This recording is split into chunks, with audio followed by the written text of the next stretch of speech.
There is a lot going on with flock cameras, from cops using them to stalk exes, to wrongful alerts leading to police swarming innocent people. What's going on with these cameras?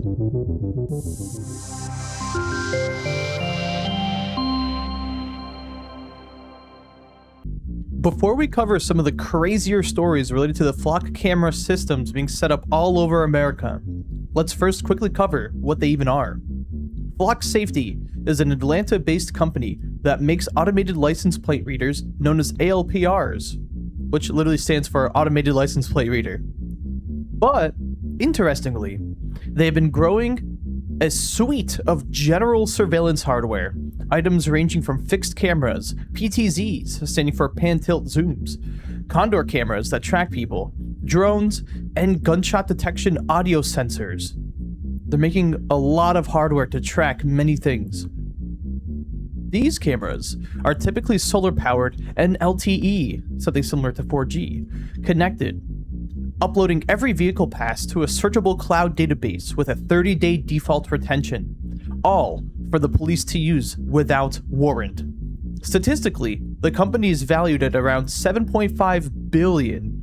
It has contracts with 5,000 plus communities, with 4,500 plus law enforcement agencies, and they cover all 50 states, with over 100,000 plus ALPRs installed nationwide. Well, there actually have been quite a few success stories with the system, such as the Flock system being used to track down the Brown University MIT shooter from December 2025, with many cities and communities directly reporting the system, directly reducing crime rates. But today, we are focused on the crazier stories. Let's dive into them. As mentioned, police agencies can use this system whenever without a warrant to search for people and their vehicles. What's crazy was that the Institute for Justice actually conducted an investigation within police agencies using the Flock system and found 18, and some reports saying 22 police officers using Flock to stalk romantic interests. Standout cases include Florida officer Jamaris Brown, who ran his ex-girlfriend's plate 69 times, and even her parents' plates dozens of times. Colleagues even asked him to stop, but he obviously didn't. He got caught by the justice investigation. It doesn't stop there. A former Kansas police chief, Lee Nygaard, tracked his ex's car 164 times over 4 months, while also running her boyfriend's plate 64 times. Must have been a tough breakup. A Milwaukee officer, Joshua Ayala, searched Flock 179 times over 2 months to track a woman he was currently dating, not even an ex. I would imagine they were exes after that. With all these cases, Flock, the company themselves, commented, stating these incidents are rare. Given 140,000 monthly active users, they are only aware of 15 such incidents, while some other reports, not from Flock, state it may go up to 22 or more. Either way, 15 to 22 out of 140,000 is a very low number, but it just goes to show this stuff does happen. For our next story, we have the Batman and Robin tip flood.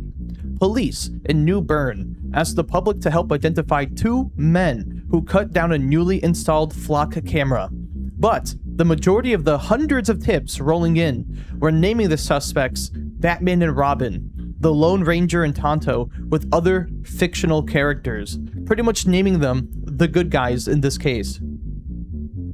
Pretty funny. Okay, so the last one was a little funny, but this next story is a bit scary.